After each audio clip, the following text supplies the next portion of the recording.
Hi, everyone. Welcome to the monthly Longhorn community meeting and office hour. Today is December 11th, 2020.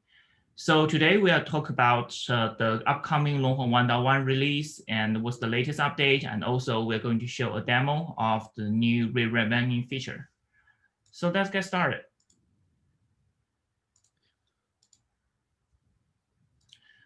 All right.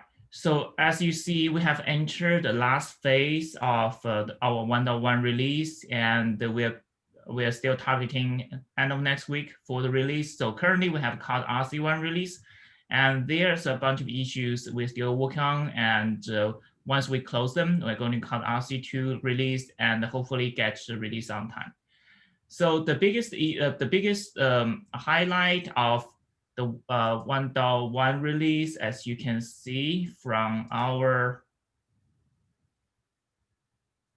pre-release. You can take a look at our pre-release note. Yeah, a few highlights we have is the first, definitely the native re-remaining support. And now Longhorn provide you the re-remaining support in addition to the rewrite only support of the Longhorn block device. And that is implemented using the NFS underneath.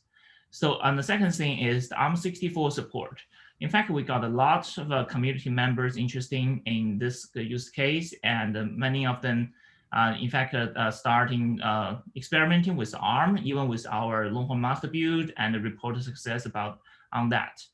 So we are still going to mark the read manning and ARM support as external as moment, because we are going to polish it even more before we can say this is ready for production use. But in the meantime, feel free to give it a try and let us know what you think. So the next thing we'll talk about is a snapshot, CSI snapshot support, which is going to provide you a way to create Longhorn backups through the kube control command. So in order to use this feature, you also need to install the snapshot controller on your cluster. And just recently, for Kubernetes 1.20, snapshot controller has become GA, and many Kubernetes distro will start including that. So I think in the near future, you are going to see that we'll see the more distro shipped with snapshot controller, and then you can use the Longhorn snapshotter support out of box. So finally, you also have added permissions support, which give us, which will provide user with more metrics about the volume health and the node health status. And you can check the full metrics we provide here. And also we're having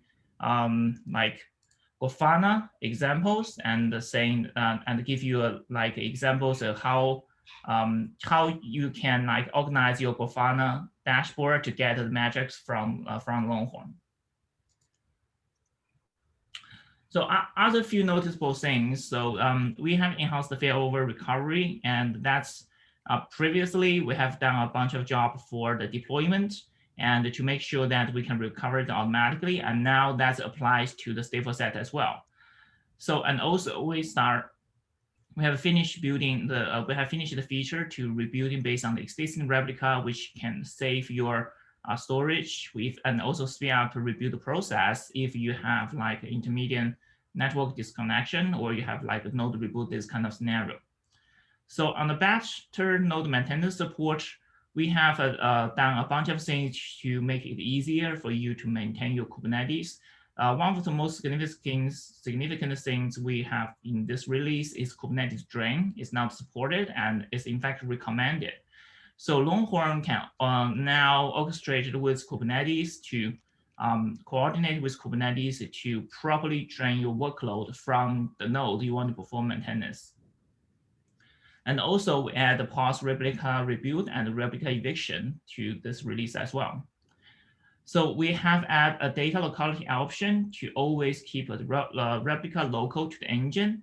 On a side note, this doesn't really affect much of the Longhorn's performance, because as you know, in the Longhorn, every replica is treated the same. But in fact, this feature will going to help if you have a little bit bad networking, it doesn't really have a stable network connection. And then the local replica to the engine can help you to keep that volume particular workload still running. And also, finally, we have introduced the allow volume creation with degradability. So this is the one of the issues. In fact, it's more like usability issues from Longhorn 1.0. Previously on the 1.0, we set the node affinity to hard by default. And that means that if a user want to install Longhorn on a 1 or 2 node cluster, because Longhorn has a default replica of 3 and the node of anti-affinity set to hard, so then the volume creation will fail. So that's based on our observation, there's a lot of questions regarding this area when say why my Longhorn volume cannot be created. Well, so it's because of the node anti-affinity, but also it's because that at the time we don't we have switched from the soft anti-affinity, which it really doesn't make sense, to the hard anti-affinity. But also we didn't provide a good way for the user with a smaller node or just want to give Longhorn a try to experience Longhorn, and they probably going to be like stopped by the first barrier if they just want to give a brief try. So now we have introduced this feature to allow volume creation with only even you have set 3 replicas. If the volume created is only going to have 1 replica, yeah, that Longhorn will still continue the creation process, and you can use the volume. So in the future, if you decide to expand your cluster to more than 3 nodes, and Longhorn we are going to pick up more nodes and the scheduling and the rebuilding replica accordingly. So this option we don't we recommend to set to false for the production environment, because in the production environment, if you're running out of the space for your replica, for your volume, you definitely want to know immediately. But for if you just experimenting Longhorn, this setting will be shipped with the default 2, which allows users to more easily to get access to the Longhorn volumes. And further release note, we have raised the minimum requirement for running Longhorn to 1.16. And the reason is we have started using the pod disruption budget to handling the Kubernetes strain scenario. So that is needed. And that is also introduced in the 1.16. And also, if you want to use the CSI snapshot feature, and then the minimum requirement will be 1.17 because that's the minimum version is introduced. And a live upgrade is supported from the 1.x, 1.0, 1.1, 1.2. So you can follow the upgrade instruction once we complete the release. So currently we're still on schedule, and we are targeting to release by the end of next week, and hopefully can deliver a good Christmas present to you guys, and happy Christmas to everyone. So that's concluding our 1.1 release. And next, I want to our software engineer Joshua to demo our new remaining support. Joshua. Okay. Let me share my screen.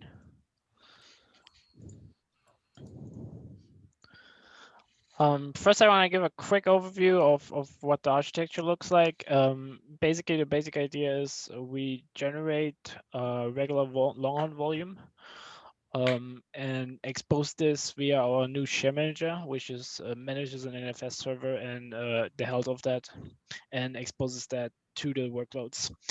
From a user's perspective, the workloads will communicate via the CSI plugin, and the CSI plugin will be responsible for mounting the Longhorn volume, exposed Longhorn volume via NFS into the workload. So that's that. And let's go to do a demo, live demo. We previously saw on the previous community, we saw that we had a little bit different architecture, but there's multiple ways of creating RVX volumes. We have an option now here as part of the volume creation. If you use the UI, you can select read write many and create these.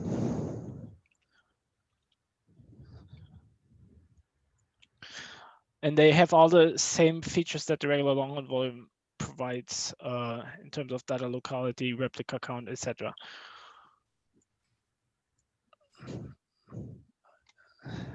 You can also create a PVC automatically, and the PVCs will be created with RVX access mode based on the access mode, or will be created based on the access mode that the underlying Longhorn volume has. But of course, this is just one way of doing this. What from a user's perspective that we envision, and which is the most generic one, is you just go via Venture. Like if you use Venture, or if you don't use Venture, you deploy any YAML that has a deploy any PVC that has RVX and that is targeting along a storage class to your cluster. We will automatically provision and create an RVX volume for you. Here's a quick example of that. We're just gonna do a quick test of this. Add a new persistent volume claim.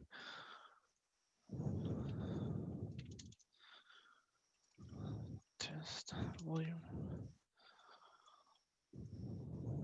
You specify during the volume creation in the Venture UI many nodes read write.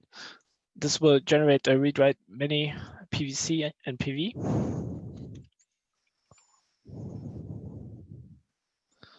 Oops.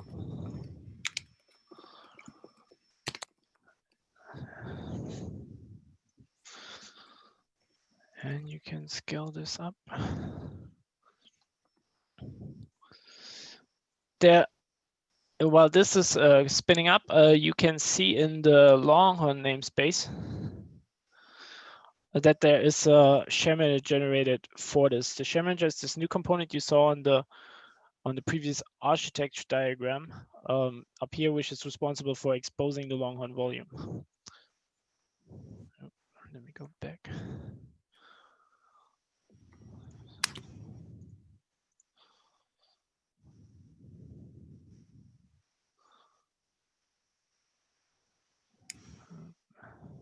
That's good. I'm gonna try and see set. While we're waiting for this one to come up, I'm gonna try and see if I can use this WordPress deployment, which is a more likely deployment that you're actually gonna use in production. WordPress. Yes. Okay, that's a little slow. Not publish polling. Okay.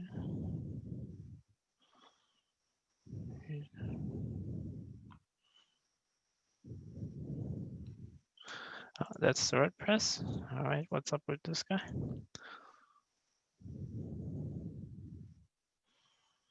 A minute ago, this should be retried.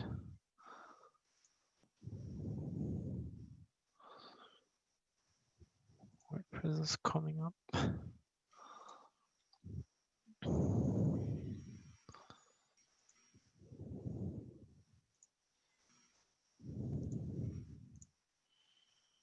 Okay, is this up and running? The MariaDB is up and running, that's good. This should be up and running too. Okay, that's good. So this is coming up. But I think I noticed, let me just verify this, that there's an issue in the chart for this WordPress app.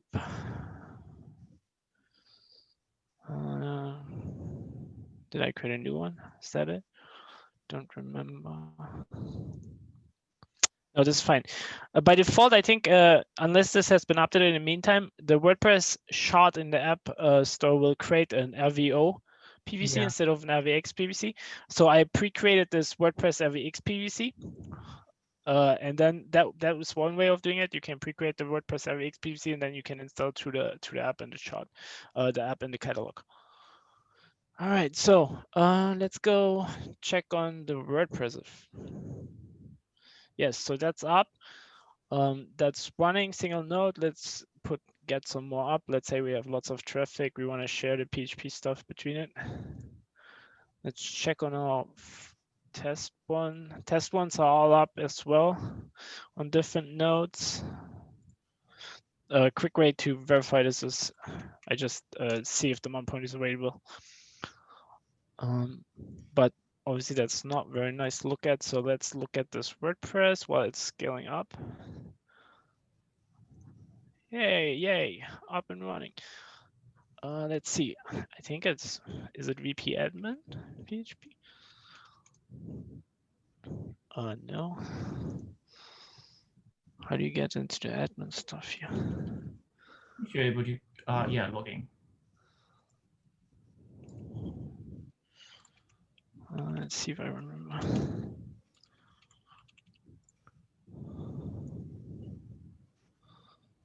Oh, is it demo? No, that's an old one, I think. Oh, demo 1, 2, 3. No. You set the password. Yeah. Except I don't really remember the password. Okay. I think I set it to demo 1, 2, 3, but oh, do I have caps lock on? No. Yeah, that's fine. So can we just go back and just refresh the page? It's supposed to like load balance to the different. Yes. Not really sure how you can really see that the load balancing onto the different ones. Yeah, but you can see that right now. Yeah, effectively. But you can see that the WordPress has multiple replicas and replica set and multiple pods in that. So that cannot be done with the traditional Longhorn re-remaining. Yes, and it's exposed via the load balancer. So since we have multiple applications with this WordPress tag, each one of them will be load balanced too. So you can see that the underlying volume is RVX. I was gonna show modifying the data on the RVX. Oh, I don't remember. Where did I put this? I think it's Bitnami.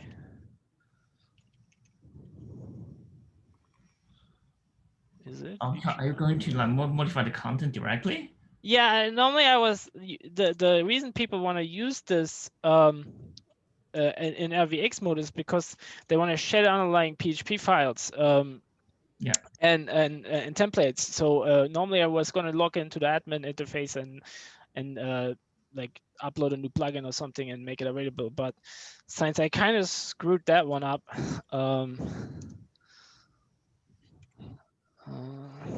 I'm just gonna append some error code to the. No, that's kind of dumb demo as well, I guess. But I think that should fail, right? That's not good. Oh, okay. So now our WordPress shouldn't be working anymore. I think this should end up failing the WordPress, except I don't know which PHP file that is. Okay. That's fine. That's fine. Yeah. Yeah, it's kind of sucks that I don't remember the admin password, but yeah, the password one is the only thing you have to manually input in the chart, and yes, it's easy to screw up. Yeah, exactly. And I screwed that one up. Great. So, but as you can see, we support RX volume. So now the real question is, and which is interesting from a perspective. So, how do we handle the scenario where the NFS server would fail? And what we do in that scenario is we terminate. We added a new feature, and this isn't RX related. We added a new feature which is volume. Which is this one, automatically work report when the volume is detached unexpectedly. Previously, you might have noticed like IO errors when it should on your applications if your volume had failed. Now, with this feature enabled, we end up detecting the scenario and end up terminating your workload, which allows Kubernetes to reschedule the workload and bring it back up. So we use the same feature here to, if the NFS server fails, which I'm going to just nuke right quick, then we will end up terminating your workload.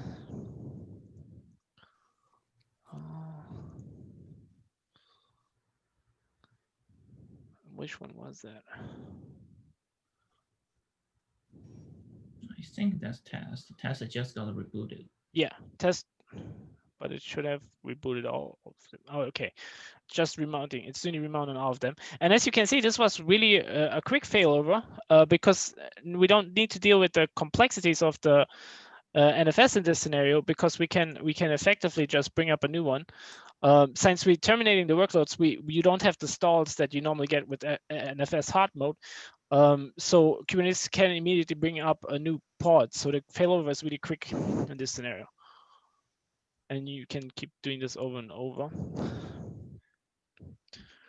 So this also covers the case with this news feature. If you use an RVO volume and the engine fails for whatever reason, we will terminate that workload too, as long as you allowed us to do so via the setting. And it will allow your workload to automatically recover, which is really nice. So previously we had the liveness probes, we had the recommendation to set up liveness probes, but now with this new feature, that is less needed for the volume. Yeah, so in fact, we have removed that feature. Like now because previously a lot of users asking, say, this chart is defined like this. I'm not able to add is the reference probe, or this chart is using the subpath. So the remount doesn't work.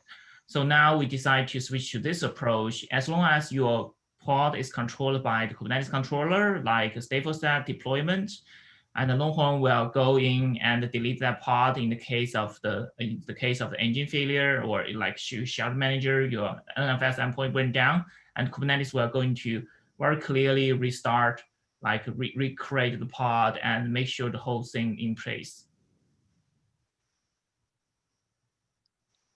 So I think that's it. Things I can show right quick as well is now when you create a new volume, you have to specify the access mode. And the same thing applies if you're going to restore a volume or restore a backup.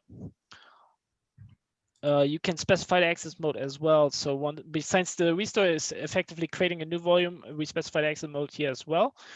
And last feature where this is relevant as well is for DR volumes. If you're using a DR volume on a separate cluster, you can specify the access mode here as well, so that once you activate your DR volume, automatically will be provided in the access mode you specified. We also have a feature for switching between access modes. As long as your volume is attached, you will be able to switch between access mode. Right now, we don't have the option here, but you can switch an RVX volume into an RVO volume or vice versa. Yeah. So let's say the option will be before the final release. Yes.